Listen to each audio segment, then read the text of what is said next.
하겠습니다. 누가복음 19장 1절부터 10절입니다. 예수께서 여리고로 들어가 지나가시더라. 삭개오라 이름하는 자가 있으니 세리장이요 또한 부자라. 그가 예수께서 어떠한 사람인가 하여 보고자 하되 키가 작고 사람이 많아 할 수 없어 앞으로 달려가서 보기 위하여 돌무화과 나무에 올라가니 이는 예수께서 그리로 지나가시게 되밀어라. 예수께서 그곳에 이르사 쳐다보시고 이르시되 삭개오야 속히 내려오라. 내가 오늘 네 집에 유하여야 하겠다 하시니 급히 내려와 즐거워하며 영접하거늘 무사람이 보고 수군거려 이르되 저가 죄인의 집에 유하러 들어갔도다 하더라. 삭개오가 서서 주께 여쭈아오되 주여 보시옵소서 내 소유의 절반을 가난한 자들에게 주겠사오며 만일 누구의 것을 속여 빼앗은 일이 있으면 네 갑절이나 갚겠나이다. 예수께서 이르시되 오늘 구원이 이 집에 이르렀으니 이 사람도 아브라함의 자손이미로다. 인자가 온 것은 잃어버린 자를 찾아 구원하려 함이니라. 아멘. 오늘은 좀 삭개오에 대해서 좀 이야기해 보려고 하는데요. 우리가 알고 있는 삭개오, 예수께서 제가 말씀드렸죠. 템포를 맞춰야 된다고. 근데 오늘 보니까 이 템포가 계속 잘 안 맞는 것 같아요. 네. 기도하시기 바랍니다. 방송부도 기도하시기 바랍니다. 우리가 알고 있는 삭개오 어떤 걸 알고 있어요? 뭐 키가 작다, 그렇죠?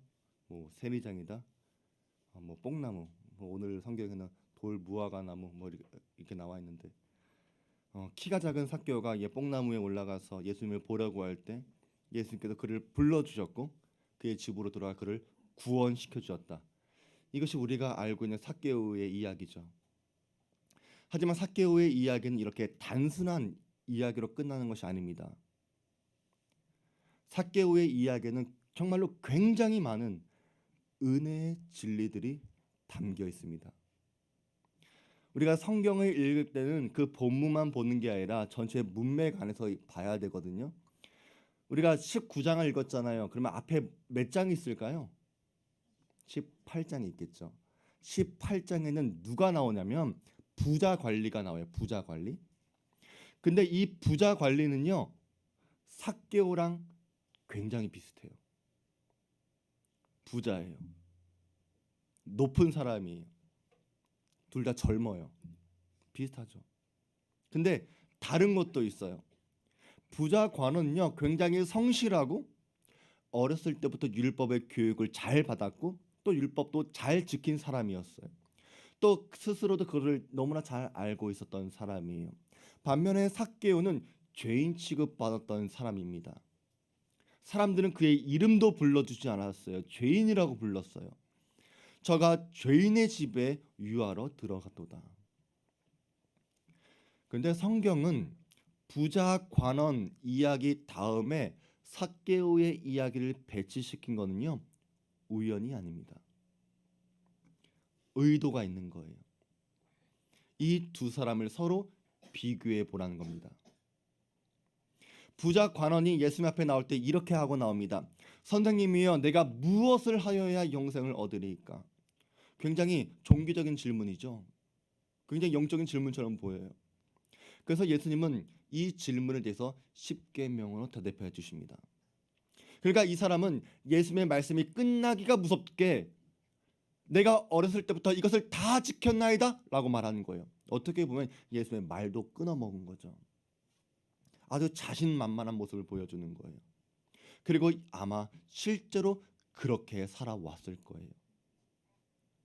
근데 예수님은 너한테 아직 한 가지 부족한 것이 있으니까 너의 재산을 다 팔아서 가난한 사람들에게 나눠주고 나를 따라와라. 그러면 하늘에서 너희에게 큰 보화가 있을 것이다. 이렇게 말씀하십니다. 근데 이 사람은 예수님의 그 말씀을 듣고서 심히 근심하고 돌아갔어요. 왜냐하면 이 사람은 큰 부자였기 때문에. 이 사람은 예수님의 제자가 될 수 있었을 뻔했습니다. 마태를 부르셨고 베드로를 부르셨고 가룟 유다를 부르신 주님께서 지금 이 청년도 부르신 거예요. 근데 이 청년은 자기 재물을 다 내놓고 주님을 따를 마음은 없었습니다. 그래서 예수님은 이 청년이 돌아간 다음에 이렇게 말씀하시죠. 예수께서 그를 보시고 이르시되 재물이 있는 자는 하나님의 나라에 들어가기가 얼마나 어려운지 낙타가 바늘귀로 들어가는 것이 부자가 하나님의 나라에 들어가는 것보다 쉬우니라. 낙타가 바늘귀로 들어갈 수 없잖아요. 이 말은 부자는 구원받기 어렵다는 말이에요. 부자 되고 싶어요? 이런 배경 속에서 삭개오의 이야기가 나오는 거예요. 예수님께서 부자가 천국에 들어가는 게 그렇게 어렵다라고 말씀하셨는데 삭개오는 어떨 것 같아요? 삭개오도 부자였습니다. 관원이었어요. 더구나 죄인이었어요. 그러면 삭개오가 천국 가는 게 당연히 어려워 보이겠죠? 근데 결론은 어때요? 우리가 알고 있는 것처럼 삭개오는 구원을 받았다는 거예요. 낙타가 바늘귀를 통과한 거예요. 부자인 삭개오도 천국에 들어갈 수 있다는 거예요. 그래서 삭개오의 이야기는요. 부자는 천국에 들어갈 수 없습니까? 라고 하는 질문에 대한 예수님의 대답이기도 합니다. 그러면 어떻게 해서 대체 무슨 일이 일어났길래 삭개오가 바늘귀를 통과할 수 있었을까? 이것을 봐야 합니다. 이것이 가능한 이유는 27절에 있습니다. 이르시되 무릇 사람이 할 수 없는 것을 하나님은 하실 수 있느니라. 그리고 이것은 오늘 설교의 주제이기도 합니다.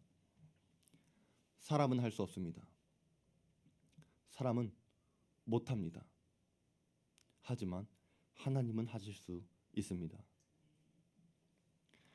삭개오의 이야기 속에서 얼마나 놀라운 하나님의 은혜가 담겨 있는지 오늘 말씀을 잘 묵상해 보시기 바랍니다. 삭개오는 세리였습니다. 우리나라 일제 강점기 시대를 생각하면 앞잡이 놈들을 생각하면 됩니다. 동족을 잡아다가 고문하고 못살게 굴고 물건을 다 빼앗고. 여리고라고 하는 도시는 예루살렘에서 멀지 않았는데 굉장히 큰 도시였고 수출입이 굉장히 많았던 도시여서 통행세도 많았습니다. 그래서 여기에서 세관장이 벌 수 있는 돈은 아주 많았습니다. 물론 합법적인 것만이 아니라 불법적으로도 돈을 갈취하는 세리들도 많았을 거예요. 그것이 1세기의 사회였고 유대 사회의 상황이었습니다. 근데 삭개오는 그냥 세리가 아니라 세리 중에서 가장 높은 세리장이었어요. 굉장히 부유한 도시에서 세관장까지 있으니까 돈을 모아도 많이 모았을 것이고 그래서 성경은 부자라고 말하는 거예요. 하지만 경멸의 대상이었습니다. 부자였지만 사회 주변부에 살았습니다. 아무도 그를 친구로 생각하지 않았습니다. 누구도 삭개오를 받아주지 않았습니다. 어쩌면 부모도 부끄러워했을지 모릅니다. 누구도 이 삭개오가 천국에 들어갈 수 있을 거라 생각한 사람은 아무도 없었을 것입니다. 예수님께서 여리고를 지나가실 때 세리장이었던 삭개오도 예수님에 대한 소식을 들었어요. 왜냐하면 그 전부터 여리고에 들어오기 전부터 맹인이 외쳐 소리 질렀기 때문에 그래요. 다윗의 자손 예수여 나를 불쌍히 여기소서. 이렇게 크게 소리쳐 외치니까 세리장에도 들렸던 거예요. 궁금해지기 시작한 거죠. 듣기로는 예수가 세리와 죄인의 친구라고 하던데 세상에 어떤 사람이 세리와 죄인의 친구가 될 수 있겠어요? 신기하잖아요. 그래서 삭개오는 예수님이 궁금해지기 시작한 거예요. 그리고 이 기회를 놓치고 싶지 않았습니다. 근데 삭개오는 키가 작았어요. 사람들이 많아서 예수님을 볼 수 없었습니다. 사람들이 많으면 우리는 어떻게 해요? 그 사이를 헤집고 들어가면 되잖아요. 근데 삭개오는 사실 사람 많은 곳에 헤집고 들어갈 만한 용기가 있는 사람은 아니었습니다. 오히려 키 작은 삭개오를 의도적으로 무시하고 막았을지 몰라요. 재수없다고 침뱉었을지도 몰라요. 삭개오는 지금까지 돈만 보면서 살아왔으니까 이런 수치와 모욕을 받는 것은 어쩌면 익숙했을지 몰라요. 하지만 오늘만큼은 모른 척하고 그냥 가고 싶지가 않았어요. 그래서 길가에 있는 나무 위로 올라가기 시작했습니다. 그리고 기다렸습니다. 근데 예수님은 놀랍게도 길을 지나가시면서 나무 앞으로 오신 거예요. 나무 앞에 오셔서 올려다 보시면서 삭개오야, 그의 이름을 불러주셨습니다. 여러분 같으면 어때요? 안 놀라겠어요?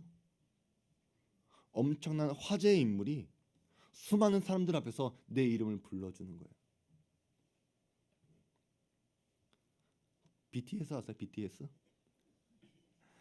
BTS 정국이가 민경아 어떨 것 같아요? 쓰러지죠. 쓰러져 아주. 쓰러지는 거예요. 그런데 속히 내려오라. 내가 오늘 내 집에 유하여야겠다라고 말씀하세요. 이 이야기를 듣는 삭개오의 반응이 6절에 있어요. 급히 내려와 즐거워하며 영접하거늘. 여기서 즐거워하며라고 하는 표현이 예수님의 탄생 소식을 들은 목자들의 반응을 보였을 때도 이 즐거워했다는 말이 똑같이 쓰였어요.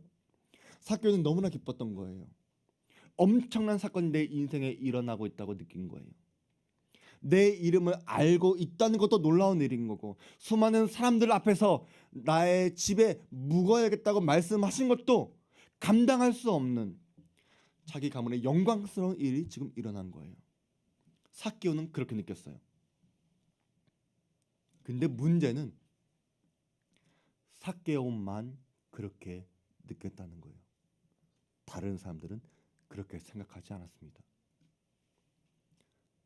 뭇 사람이 보고 수군거려 이르되 저가 죄인의 집에 유하러 들어갔도다. 여기서 수군거리다라고 하는 말은 신약성경에 2번 나오는데 15장 2절에 나와요. 바리새인과 서기관들이 수군거려 이르되 이 사람이 죄인을 영접하고 음식을 같이 먹는다 하더라. 여기서 수군된다라고 하는 말은 그냥 떠든다 이 말이 아니라 비난했다는 말이에요. 이 자리에 있는 사람들, 수군되는 사람들 중에는 분명히 유대인들이 존경하는 랍비가 있었을지 몰라요. 여리고의 시장이 있었을지 몰라요. 청렴한 사람이 있었을지 몰라요. 칭찬받고 존경받는 사람이 있었을지 몰라요. 만약에 예수님께서 그 사람들 집에 들어가겠다라고 말했다면 아마 사람들은 고개를 끄덕였을 거예요. 그래, 저 사람의 집에 들어갈 만해. 근데 예수님은 그 사람들의 이름을 부르는 게 아니라 모든 사람들이 제일 싫어하고 제일 경멸하는 삭개오의 이름을 부르면서 그의 집에 들어가겠다 말씀한 거예요. 그래서 예수님을 비난하는 거예요. 예수님께 불평하는 거예요. 수군대는 거예요. 그래서 예수님한테 저 사람이 죄인의 집에 들어갔다라고 떠드는 거예요. 여기서 죄인의 집에 들어갔다라고 하는 말은 뭐가 깔려 있냐면 저 사람은 죄인인데 나는 죄인이 아니야. 이게 깔려 있는 거예요. 예수님께서 집에 들어오시니까 삭개오는 감히 앉지도 못했습니다. 서서 주님께 뜬금없이 이런 고백을 하는 거예요. 삭개오가 서서 주께 여짜오되 주여 보시옵소서. 내 소유의 절반을 가난한 자들에게 주겠사오며 만일 누구의 것을 속여 빼앗은 일이 있으면 내 갑절이나 갚겠나이다. 여러분, 이 말은요 굉장히 뜬금없는 말이에요. 왜냐하면 예수님은 삭개오한테 아무 말도 한 게 아니었어요. 너 언제까지 이렇게 살래? 꾸중한 것도 아니었어요. 18장에 나오는 부자 관원처럼 너 재산을 다 팔아가지고 나를 따라오라 이렇게 말씀한 것도 아니었어요. 삭개오의 죄를 지적한 것도 아니었고 복음을 전한 것도 아닙니다. 근데 예수님이 그냥 들어오신 것 뿐이에요. 근데 삭개오가 이렇게 말을 한 거예요. 여러분, 이런 현상을 어떻게 생각하세요? 왜 그런 것 같아요? 7절과 8절 예수님께서 집에 들어오시고 삭개오가 말을 하기까지 무슨 일이 있었는지 우리는 알지 못합니다. 어쩌면 아무 일도 없었을 수도 있어요. 하지만 분명한 거는 예수님께서 그 집에 들어오시고 난 다음에 이 사람한테 변화가 있었다는 거예요.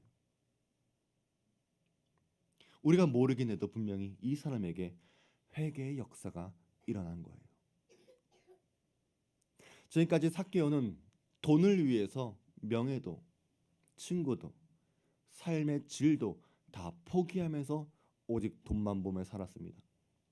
생명보다 돈을 더 중요하게 생각했어요. 근데 그런 사람이 재산의 절반을 가난한 사람에게 주겠다는 거예요. 당시 유대인들한테는 자기 재산의 20%를 내놓는 사람이 있으면 이 사람은 굉장히 존경받는 사람이었어요. 11조의 개념 아시죠? 10%. 근데 10%에 2배를 내겠다고 하니까 그러면 굉장히 존경받는 자리에 올라갑니다. 근데 삭개오는 뭐라고 이야기해요? 절반을 주겠다는 거예요. 또 누구의 것을 속여 빼앗은 것이 있다면 4배나 갚겠다고 이야기해요. 이거는 양이나 소를 훔친 사람이 그 양이나 소가 살아있으면 2배를 갚아야 되는 거고, 만약에 그 훔친 양과 소가 죽으면 양은 4배로 소는 5배로 갚아야 한다는 율법을 삭개오도 알고 있었던 거예요. 근데 지금 삭개오는 양이나 소를 훔친 게 아니에요. 근데 자기가 미리 4배를 갚겠다 이렇게 이야기하는 거예요. 율법이 부과하는 가장 무거운 형벌을 스스로 감당하겠다라고 말하는 거예요. 여러분, 이거는요 기적이에요. 하늘이 갈라지고 땅이 갈라지고 이런 것만 초자연적인 기적이 아니라요, 사람의 마음이, 사람의 가치관이, 사람의 목적이 한순간에 뒤집어지는 것, 그것이 기적입니다. 어떤 사람이 자기 재산의 절반을 가난한 사람에게 주겠다고 말합니까? 우리 중에도 일어날 수가 없잖아요. 그러니까 기적이라는 거예요. 우리가 누군가에게 속여서 빼앗은 것이 있으면 4배나 갚아줄 사람은 누가 있겠어요? 이 말을 들으신 주님은 삭개오에게 이렇게 말씀하십니다. 예수께서 이르시되 오늘 구원이 이 집에 이르렀으니 이 사람도 아브라함의 자손이미로다. 여러분, 근데요, 예수님의 이 말씀을 당시 유대인이 들었으면 기절할 거예요. 아니, 어떻게 이런 놈이 아브라함의 자손입니까? 우리가 아브라함의 자손이지. 저 사람은 저럴 자격이 없는 사람입니다. 저 사람 나쁜 놈이에요. 죄인이에요. 저 사람 때문에 우리 집이 망했어요. 우리 가게가 문을 닫았어요. 저 사람 아주 악독한 사람이에요. 우리가 제자였다고 하더라도 아마 옆에서 이렇게 이야기했을 거예요. 주님, 정신 좀 차리세요. 주님, 입 좀 다무세요. 주님, 이 사람 아직 믿을 만한 사람은 못 됩니다. 일단 지켜보세요. 한 달이건 2달이건 이 사람이 정말 변하는지 지켜보신 다음에 구원을 선포해도 늦지 않습니다. 상식적으로 삭개오가 저렇게 말했는데 만약에 말을 바꾸면 어떡할 거예요? 저도 각서 정도는 받아야 되지 좀 안심되지 않겠습니까? 근데 예수님은 삭개오가 내가 이렇게 하겠습니다 라고 말만 했을 뿐인데 그날 즉시 구원을 선포했다는 거예요. 그래서 우리는 이렇게 말도 안 되는 일들이 일어나는 것,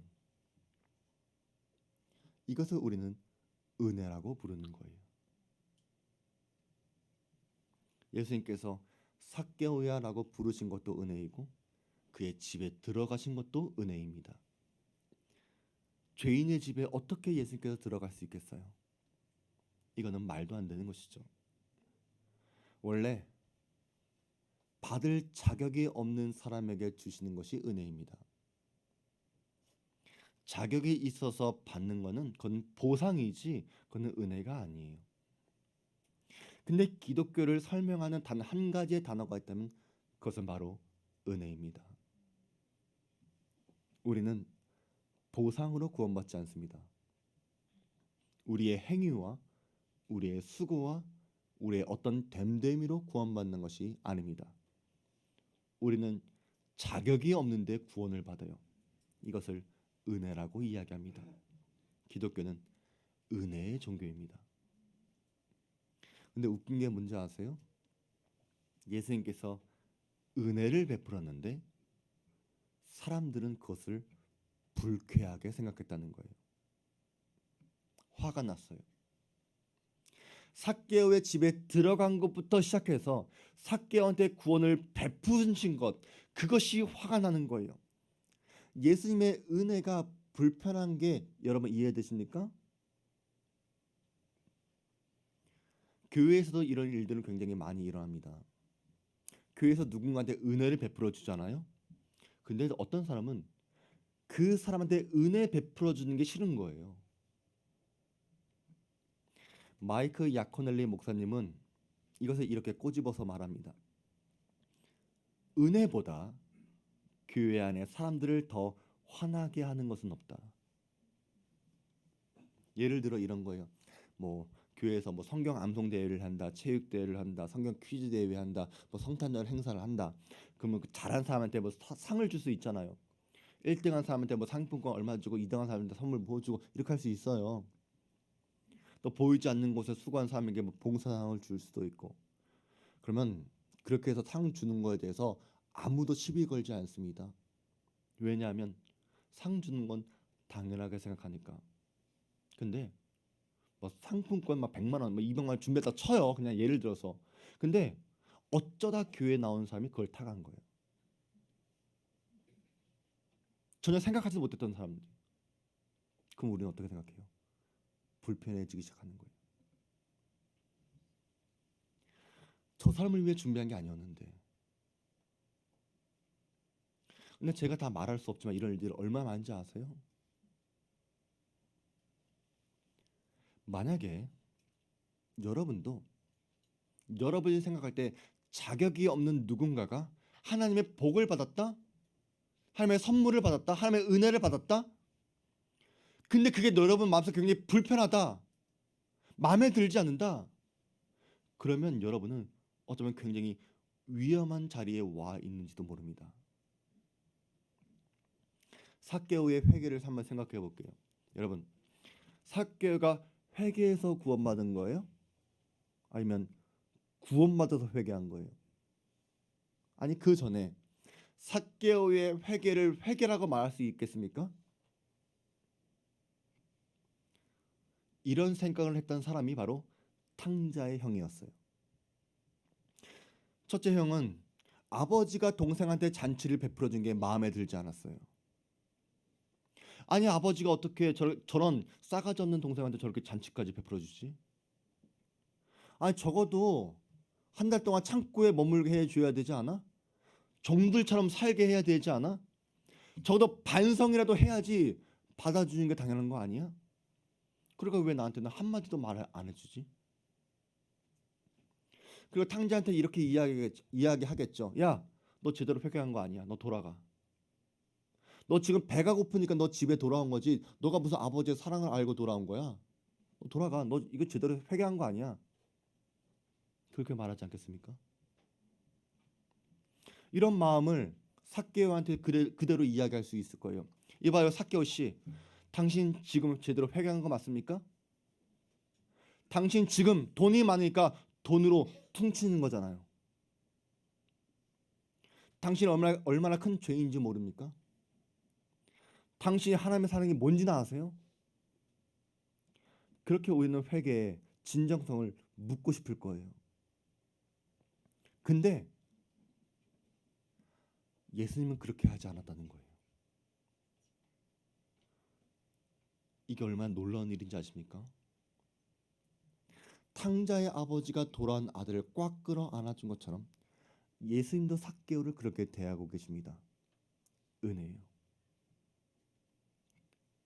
이건 은혜예요. 하지만 이런 용서는요, 용기가 필요합니다. 탕자의 아버지는요, 첫째 아들의 눈치를 봐야 돼요. 예수님은요, 삭개오의 집에 몰려들었던 수많은 사람들의 눈치를 봐야 돼요. 왜?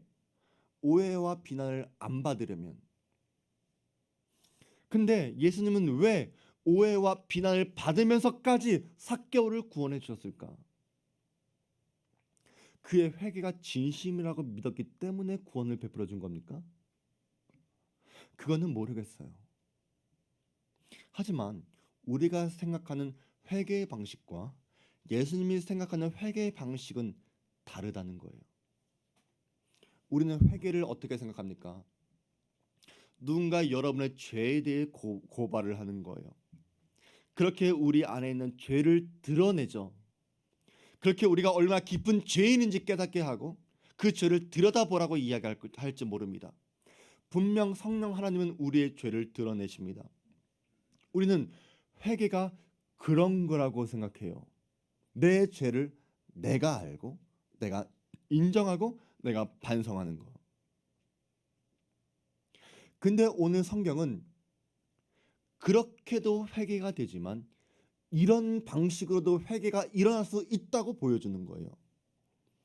죄를 지적하면서 회개할 수 있지만 반대로 하나님의 선하심과 하나님의 은혜로움을 경험할 때에도 회개가 일어날 수 있다. 하나님이 얼마나 선한 분이시고 그리스도가 얼마나 영광스럽고 우리에게 얼마나 자비로우신지 우리를 찾아와 주시고 우리가 그분 앞에 나아갈 때 그분은 기쁨으로 우리를 달려와 안아 주실 것이다. 그때에도 회개가 일어날 수 있습니다.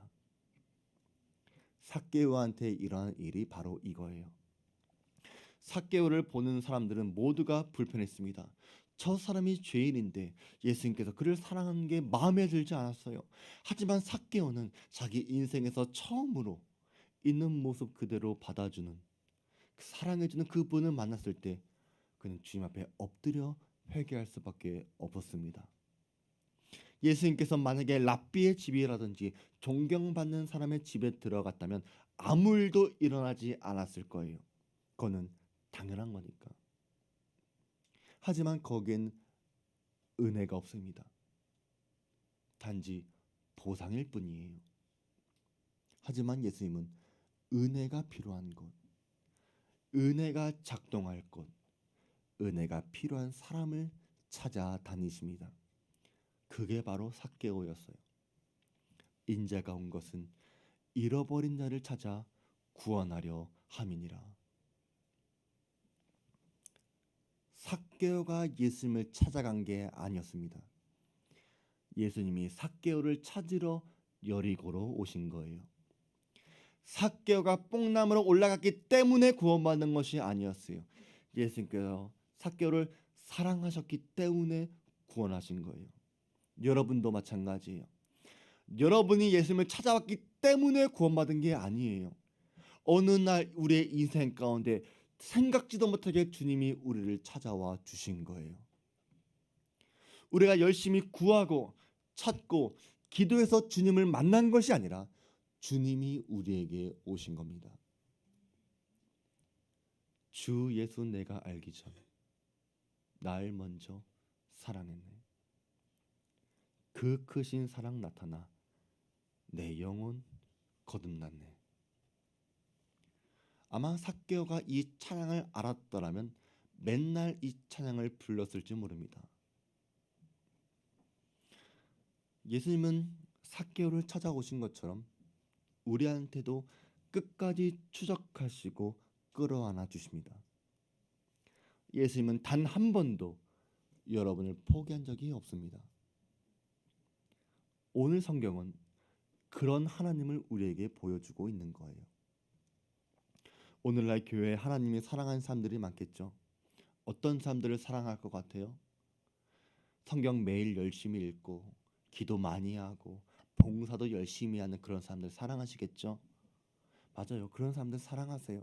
하지만 여러분들이 넘어지고 여러분이 기도할 수 없고 여러분 지쳐 있을 때 그러면 하나님은 여러분을 사랑하지 않을까요?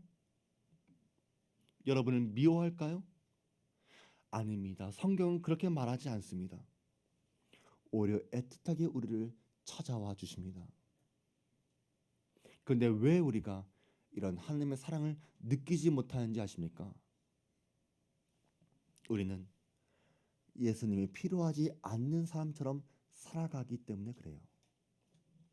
삭개오를 보고 저 사람은 죄인입니다라고 말할 수 있지만 내가 죄인이라고 하는 사실은 알지 못합니다. 우리는 겉으로는 너무나 번듯합니다. 너무 괜찮은 것처럼 살아가요. 여러분이 삭개오한테 임한 예수님의 은혜를 사모한다면 여러분들은 예수님이 오실 만한 당연한 사람처럼 살아가는 것이 아니라 예수님이 아니면 안 될 죄인처럼 살아가셔야 합니다. 은혜가 당연한 것이 아니라 은혜 아니면 안 될 사람처럼 살아가란 그 말입니다. 그래서 세상에는 겸손한 죄인과 교만한 죄인이 있습니다. 겸손한 죄인은 내가 자격이 없다는 걸 알아요. 하지만 교만한 사람은 내가 누군지 모릅니다. 하나님은 여러분을 만나시라고 예배의 자리에 여러분을 초대하시는데 여러분은 그 초대를 거부합니다. 왜? 하나님을 필요로 하지 않으니까. 하나님 없이도 살 수 있다고 생각하니까. 하나님보다 더 중요한 것이 있다고 내가 믿으니까.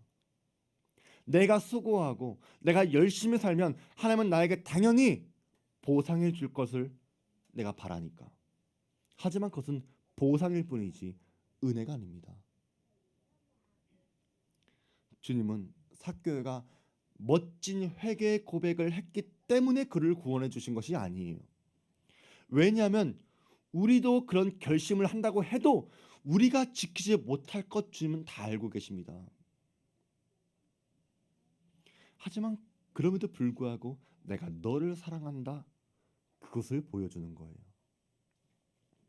그리고 성경은 우리 모두가 삭개오라는 것을 이야기합니다. 은혜라고 하는 것은요 베푼 거예요.